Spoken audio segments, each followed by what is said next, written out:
voice representing you, the students of Fife College. The place to find everything you need to know about college news and events. Your guide to local travel links and things to do in Fife. Playing you the best mix of fresh new music and classic hits you won't hear anywhere else. And putting your stories and achievements on air. This is Boom Radio. Hi there and welcome to Boom Radio, Fife College's own student radio station, to you live from Stanton Campus, England North East. This time it is 4 p.m. or just after. I'm Kiara Reid, HND radio student, and I'm going to be your host for the next hour. We'll be going over here with Stephen's Graded Unit for the next hour. It's going to be a live Graded Unit assessment, so let's not waste any more time and get straight into it. So we're calling this 1 hour show Behind the Scenes, the Making of a Student Film. And the reasons for calling it this are probably pretty obvious, or at least will shortly become so. I'm joined by fellow HND radio students Stephen Bissett, Jacob Hunter and John Shuan, the creators of the film we'll be covering. Just before we get started, let me remind you that if you're listening and you would like to get in touch, head over to Boom Radio's Facebook page at facebook.com/droptheboom or on Twitter at Boom Scotland. Actually, we're currently also streaming live on Facebook, so if you head over to the Boom Radio Facebook page, you'll be able to watch us right now. For the first half hour, we'll be talking about some of the challenges that our students had to overcome to make this film, and while listening to some of the behind-the-scenes footage. And then in the second part of the show, we'll watch the film together with Stephen, Jacob and John, and they will give us some running commentary, so we head over to Facebook. You'll be able to follow along with all the film and whatever we're talking about. Anyway, there's loads to get through, so Stephen, this is your graded unit. Tell us a little bit about how you came up with the whole idea. I think it was all just about ambition. I wanted to try something that was a little bit more difficult than just the generic kind of 1 hour radio show that I've been doing up to this point. So when the guys said that we wanted to do a film together, I thought, brilliant idea, we'll go for it. Fair enough. So we're going to be looking at 5 or 6 different aspects of making of the film, starting with the concept and how it came about and the ending. As we said at the start of the show, we're going to be watching the finished version anyway, so here's a little clip of the first time our 3 students got together to discuss the whole idea way back in December. Okay, so is that our first thing to work on then? Well, yeah, obviously. Plot line, and then we'll flesh out a script. Yeah. So your ideas initially were the 3 of us going to a wooded area, or at least a wilderness, whatever, just, I don't know, to get away. It's the winter, and for some reason we're mad, and we'll go camping for a night. Right. That's the biggest thing to me that makes no sense. I'm watching with the audience. Like, if there's, like, that scene where the idea of me finding Jacob's notebook, and looking through, I had the drawings and everything. And I go wandering off to try and find him. I either. Oh, it'd be like you go out trying to find me and you find the notebook first. Before you arrived, Jacob, me and Stephen were saying, like, maybe I come across some sort of substance that the forest creates. You know? Substance? Yeah, something I consume, something that poisons me, something that. Oh, right, like something in the air, like a spore or something. A spore would be a good one. I might get stupid and eat something. I could get, like, something, I don't know, bit by a bug. Water source? Water source, yeah. There's some strange... By a bug, we're going to have to show that. And then we need to look into makeup effects and that. I don't know how... makeup... Yeah, well, that'd be easy enough to make it look like a bite, because, you know, that's like under the skin, like just a red mark would do that just as well. But if you wanted to show, like, him being bitten by a bug that's, like, mysterious and, like, supernatural... Coming across as really nasty. You can't just have a ladybug, you know, and it'd be like, oh, that was a Satan ladybug, you know? That would just be really weird. Okay, so yeah, first scene, and then pub scene, and then we're walking into the forest after Sean drops us off, right? So we talk. Definitely, I think we should keep Sean in it. Like, I think the 4 of us sitting in the pub at the start. Okay. Or it should be Sean and me already in the pub. We'll work out my relationship to Sean some other time. He could be my son, effectively. That'd be a funny one, a bit of tongue in cheek. I would have had him when I was 21. I'd go with that, like. That'd be a funny, like, awareness of just, like, how much older you are. I need to figure out locations. We need to do quite a lot, like, we need to contact the film department at the college, and we need to see if they can loan us either their expertise or cameras, equipment, or both, preferably, possibly. If they don't, or are not willing to, then we might have a big problem on our hands. Yeah, you can't exactly film it through an iPhone. What about microphones and stuff? Do we need any of that? Yeah, the college has boom mics. No. So it sounds like you all managed to work together quite well. Do you think you all kind of had the same vision? Yeah, what's crazy is listen to it's crazy how different it's actually turned out. Some of the ideas that we've kind of kept, but they've completely changed. It's really weird, but yeah, it's quite funny listening back to some of that. That was way back in December. Yeah, very long time ago. So once the ideas of the story had kind of fleshed out, the next stage is sort of writing the script and the screenplay. Before that was discussed, we're going to have a little sneak peek into the behind the scenes of the process as you guys listen and to respond to what people had given you feedback from, the feedback you received. Yep. But that's only people that know you that are going to do that. Who else is going to see it other than people that know us? But you can't judge it by that, Stephen. We can't, because they'll actually be seeing us acting out characters at our names. It's different in the script. Yeah. Yeah, you put in one full scene or one half scene, maybe where you try and tease a bit more as to what's happening, because it seems more like, rather than it is very mysterious, like what's going on, why is Stephen disappearing at night, what happened to Stephen's pal. It is very mysterious, but I think you need one more little thing. Just something to flesh that out a wee bit, like even Stephen maybe looking a bit shifty when he finds the car, or hiding something when he finds the car. It seems like there's two schools of filmmaking, and one of them is treat the audience like they're complete.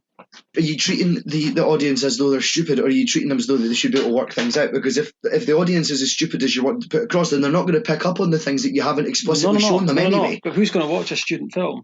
Other student filmmakers, or not necessarily. Who's going to watch it? Well, anybody, if you put it out there, anybody who wants to watch it. Anybody, if you put it on YouTube, anybody types in short film or student short film. Right, that's going to be people who are making short films. Yeah, doesn't necessarily need to be. That's what we did. Yeah, people are going to look at short films, and there's really good YouTube content creators out there that buy loads of short films off people, but they won't buy ours. Ours will go on to things like specifically low budget or zero budget student films, and they tend not to have such a big following.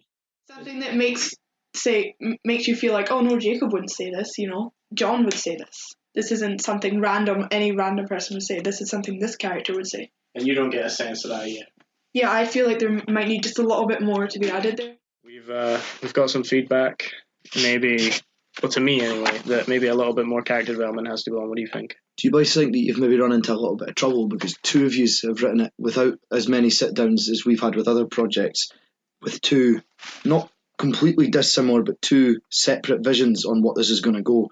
I think. Well, we anticipated that, but in some ways, there's inconsistency and continuity. I don't mean in terms of continuity. Do you think that you guys have had any trouble with two of you writing it at the same time, but writing it with two slightly separate visions, just not even that different, because you've got the same idea what the plot's going to be, but you both think something different's going on?